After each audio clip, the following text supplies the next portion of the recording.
So I saw the Sonic movie 3 on December 20th, the day of release. I probably haven't talked about it much before, but I really do like the Sonic movies, but I'd be a liar and say that these movies are 100% for me. The kind of Sonic fan I am is very different than a lot of people who are fans now. A lot of people who are fans now grew up in the 2010s era of Sonic. Most of my Sonic experience growing up was games from the 2000s. I mean, of course the 2010s as well, I'm not that old. And I got to experience the classics through the Mega collections. So I'm kind of like the middle child when it comes to growing up with Sonic.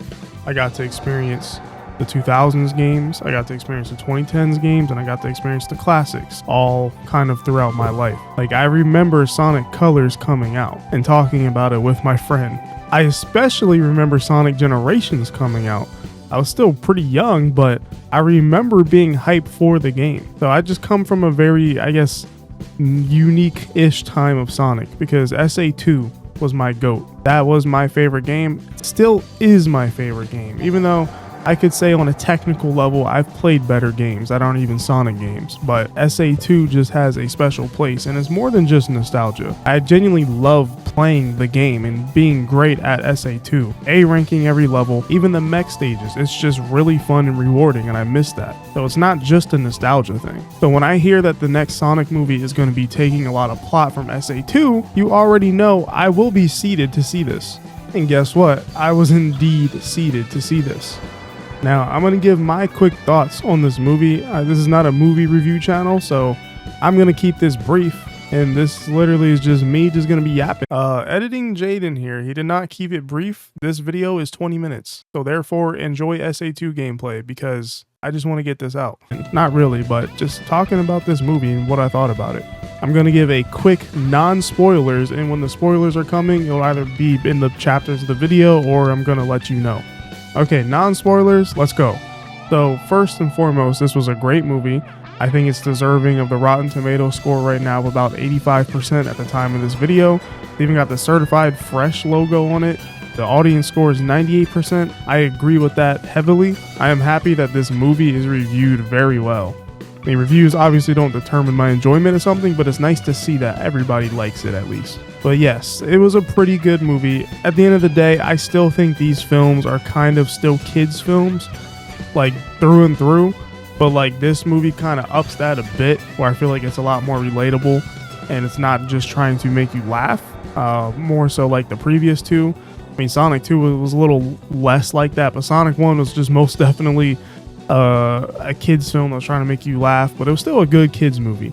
But I would say as these movies are going, they're getting less kids only feel, and it's getting more of just Sonic, of like what Sonic is. And I think this movie moved a lot towards that.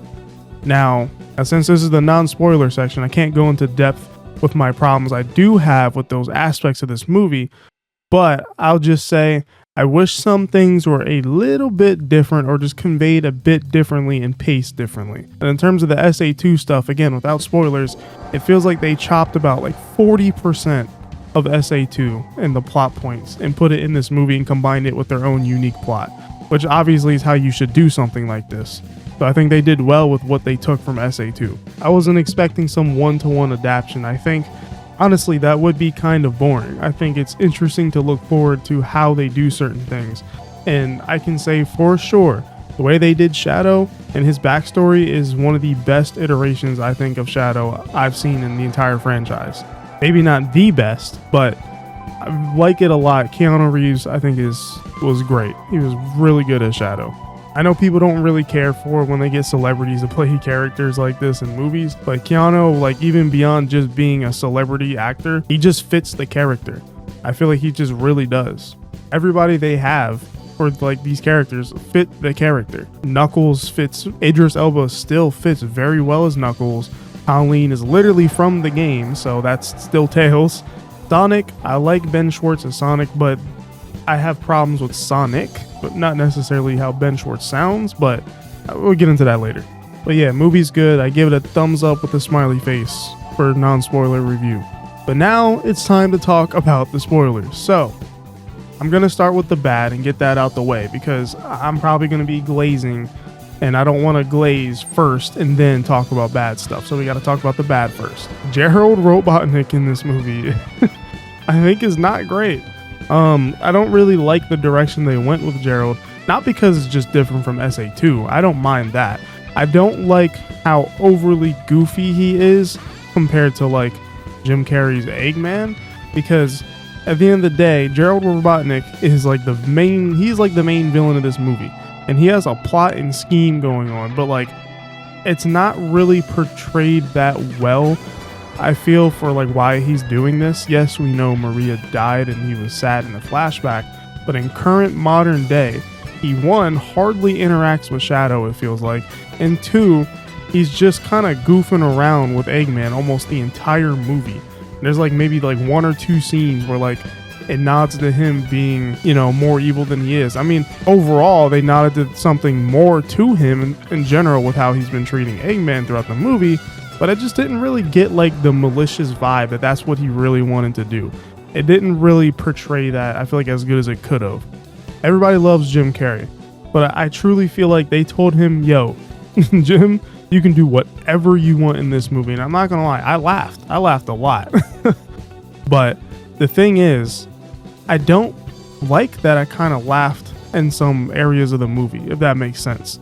Because there's some areas of the movie that are super heavy and, you know, super cool or whatever. And then we just cut to Jim Carrey gag. You know what I mean? And the thing is, I still laughed. They still did their job. But I kind of just feel like some things didn't need to have insert gag here in the middle of something serious. I think there was a little bit too much of that. And I get that this is a kid's movie, but I think kids aren't dumb. You know, they're not that dumb. I feel like kids don't need a gag every 2 minutes to break up tension. You can let something ride out without there being a gag, I feel. And that's something they could improve upon in the future, because the stuff we grew up as kids, it wasn't like that. And by we, I mean people around my age. Our movies and shows didn't need an attention deeper when it comes to gags and whatnot in the middle of serious moments. You don't really need to understand everything as a kid either. It's something you can grow into. I point to the Star Wars prequels, for example. George Lucas said those movies are for kids. And most people would probably be like, I don't know about that with all these politics in this movie. But like, what he really meant by that is these movies are for kids because they are kid friendly. And it's something you can grow into as you get older. And that's exactly what happened with the Star Wars prequels. And that's exactly why there's less haters for those these days. Those kids grew up and grew into what they were watching. This doesn't even just go for movies. This goes for a lot of things. But you don't want to just make something that's trendy for the now and just for the kids or the young people that will eventually grow out of what you created and not want to return to it. You want to make something that lasts forever.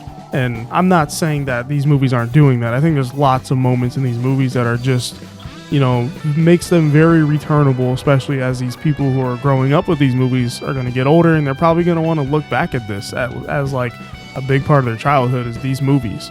I do think it provides that. I think it could just do a better job at that. That and Gerald are really the only main gripes I have with the movie, if I'm honest. And I guess one other thing is they really like push the humans to the side, which I don't mind at all. But they pushed like Maddie's sister and her husband to the side. Like, they were actually pretty entertaining in Sonic 2. And the way they handled them in this movie with them like using like a hologram technology to turn into them or whatever, that was kind of weird. Like, I feel like those characters could have had a reason for actually being there, especially because the one dude works for Gunn. But hey, I'm not mad about it. It's just kind of interesting. But anyways, now let's talk about the good. The good about this movie. First off, Shadow, and then the Shadow and Maria stuff, the way they did that, I think is better than like most like iterations I've ever seen of that. That was so good. They showed you all the like the great times they had together, messing around in the gun base and just coming up with these crazy ideas and just hanging out, listening to music.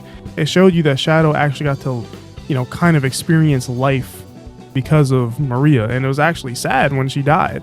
You know, you could really feel that. And they did a great job at like doing that. And Shadow's revenge plot makes 1000% sense with the way they did it.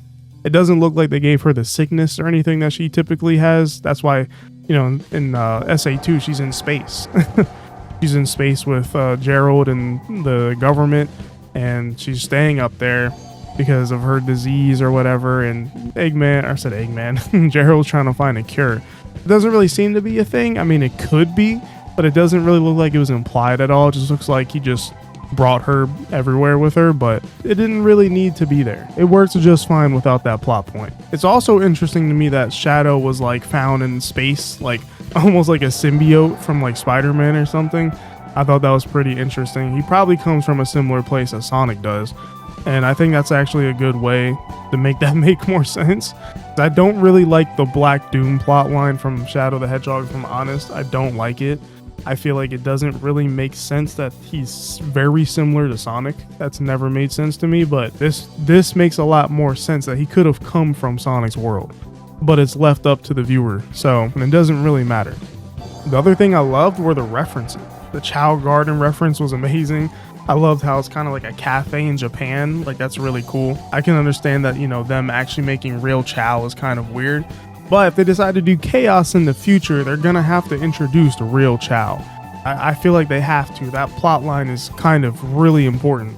So if they do Chaos, I hope they backtrack on just it being a like animatronic Chuck E. Cheese type of place. But yeah, there's so many cool references. Like Sonic does the low budget flights, no food or movies, I'm out of here thing. That was perfect. I kind of wish there was a city escape moment in the movie though, where like he's like kind of rolling down like Tokyo instead of San Francisco. But it's all good. It didn't have to be there. But I love the little references they had. Like they even had Eggman's theme from SA2 playing as Eggman's ringtone when they were on the Eclipse cannon, and I noticed it like immediately. I was like, wow, they're really like going in with these references. A lot of that stuff really just made me happy, and it's just like, wow, SA2 is my favorite game. It's probably why I like video games as much as I do. It got me real into it, and it's just like I'm being rewarded for just getting that experience like almost 20 years ago of just playing SA2, and it's just kind of crazy seeing a lot of this on the big screen. Like it did make me feel some type of way. And when we got to the like third act of the movie, or like final act, where like Sonic and Shadow are fighting and they both go super, which I knew was gonna happen, but when he caught the punch like it was Dragon Ball Z, I was like, oh, okay, this is about to be crazy. But actually, let's backtrack a bit, because let's talk about Sonic for a second, because I still think he was a little annoying. He's a little goofy. I feel like his character still needs work and tweaking to feel like Sonic more. But when he gets mad after Tom gets punched by Shadow in the movie and almost dies, and Sonic turns up and he's about to fight Knuckles over these Chaos Emeralds, he was like, I'm not gonna ask twice. I was like, oh, okay, he's showing some backbone. And it was actually written very well and acted very well, and he came off actually pretty serious. Like, it didn't feel corny or cringe. Like, Sonic was serious. He was about to fight Knuckles over this, and he didn't care who was in his way. He was going to get these Chaos Emeralds and kill Shadow. That's what he wanted to do. I thought that was really well done. And of course, when they actually do get the fighting, and Sonic's, going back and forth with Shadow, and they're cooking each other, and it's literally a Dragon Ball Z fight, like literally. And when they get to the moon and Sonic is literally about to land like the final blow on Shadow, he like stops. And he realizes this is not it. I can't do that, because then I'm just as bad as he is. And, him and Shadow have a moment, and Shadow, changes his mind, and they go and literally do SA2's finale, except without the Bio Lizard. But as simple as the message is, that's a really great message for kids, and not even just kids, just everybody. Like, you don't need to go that far. When someone does something to you, you don't need to get back at them like that, and you don't need to go further than them. Revenge is just not the way. And that's always been the message with Shadow in the end, is revenge is not it. And I think that's a good lesson for like a lot of the kids who are going to see this movie. You don't have to go so far, and that's something you could hold forever. And let me tell you, when they played Live and Learn, not a rendition really. I mean, it sounded like a little bit of a rendition, but it wasn't like a celebrity doing the song. It wasn't like weird. It was literally just Live and Learn. It was Crush 40, Live and Learn. And that hit like crazy. And I think people in my theater were clapping. And also one person did clap when Maria died, and I was like kind of cringing inside because I can't believe someone actually did that. But yes, that live and learn moment, I think that's an experience I'll never forget, because again, the SA2, my favorite game, that's one of my favorite songs from Sonic. That moment is one of my favorite moments in Sonic. They recreated it in such a great way. Like the action sequence was great, and all of them like fighting the robots in space, and the lasers going, Live and Learn's playing, and they're trying to take down the Eclipse cannon. It was just peak. Like I would watch the movie again just for that, like just to see that part again.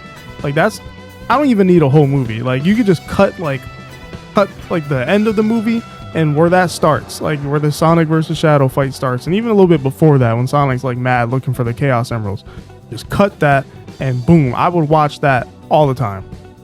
But yeah, this movie will be something special for me because it's just taking something, you know, I really loved growing up and still love, and like just putting it on the big screen. And you know, I've admitted these movies, I still don't think they're even 100% for me. Like they're still very much like still kids movies. So like there's some things that, cool, I'm happy for the kids, but the moments that are in these movies that are for me, they're for me. And I feel that. And I love that. And this is not how I would have done Sonic movies, like at all. Like, period. Like if I was in charge of like these movies, I just wouldn't do it like this. I would probably make it like the Sonic Unleashed opening in an animated movie, and give it a bunch of sauce and make it cool. I mean, these are still cool, but this is like good enough. Like this is still doing wonders for the franchise. This is making people excited for Sonic again, even though the games aren't still exactly like these movies, and not even really in the slightest, if I'm honest. It's still cool. It's still a phenomenon, and it's still fun. And I think that's what really matters at the end of the day. Not even if I wouldn't do it this way, but the fact that I get stuff like this at all. Like they didn't even have to take anything from SA2. All three of these Sonic movies could have just been some random, like stupid little thing, but they're not. They actually care, even though they're still doing it in their own way. They're taking the things that people like from Sonic and putting it in their version of Sonic. And yeah, and like they didn't have to do any of that. They didn't have to give me a Live and Learn, Super Sonic, Super Shadow, SA2 moment. They didn't have to, but they did. And I'm like very happy about it. And overall, I think I have to give this movie like an 8.5. But before we end this video, we need to talk about the end credit scene. So my theater, you would have thought we were watching Avengers Endgame, and it was a tap on your left moment when all of the Avengers come out of the portals. You would have thought that's what it was with the way people reacted to that in my theaters. So when Amy showed up and Metal Sonic showed up, the theater went crazy, but mostly when Amy showed up with the hammer and took off like the hood. Everybody in the theater that was still there for the post-credit scene, which is actually most of the theater, they went crazy. They were cheering like crazy, like it was Avengers Endgame in the theaters, and I could not believe how much people were excited over this. And I guess it's just the reality of Sonic is popular. People know these characters even if they're not super into it. So that was just really weird for me to see that like in person, because I didn't go see Sonic 1 and 2 in theaters, but I did hear the Shadow reactions were crazy. But like just seeing this in person for Amy was wild. And I'm pretty excited with what they're going to do with that. And of course, the second post-credit scene, which showed Shadow still alive after he like moves the Eclipse cannon away, and Eggman's probably dead. Who knows? Because as long as Jim Carrey wants another paycheck, he's not dead. But yeah, I mean, obviously we knew Shadow was going to be alive, especially if you know anything about SA2, then you know he was going to be alive. And that's going to be their little money maker. They're not going to get rid of Shadow in one movie. So I knew that was going to be the case. But yeah, this movie was a great theater experience because of my theater reaction to the end credit scene. And I could tell there were SA2 fans in my theater. When Live and Learn started playing, people clapped when they did the cross pose, just like, SA2's intro for, SA2 Battle. People clapped. Somebody clapped when he said low budget flights, no food or movies. Like those dudes in the crowd, I salute them. I know who you are. I know what you are. So shout out to those people. But yeah, I enjoyed the movie. It has its problems, of course, and it's still not fully for me in some ways, but the ways that it is for me, I really appreciate. And it feels good to be a Sonic fan, and especially a Sonic Adventure 2 fan. Now SA2 is going to be getting more love again. So shout out to the directors and the composers and the actors and the CGI artists. Everybody who worked on the movie. Shout out to you guys. You guys deserve the great reviews you're getting. And yeah, I'm looking forward to the second movie with Metal Sonic. I'm pretty interested in, you know, what they're going to do with that. Who made Metal Sonic? Is he going to turn to Metal Overlord? But who knows? I guess we have to look forward to Sonic Mid-Rose. I mean, Sonic Heroes, not Mid, maybe. But anyways, I'll see you guys in the next video. Hope you enjoyed this rant. Just wanted to yap about the movie and yeah, enjoy this SA2 gameplay. So yeah, peace out.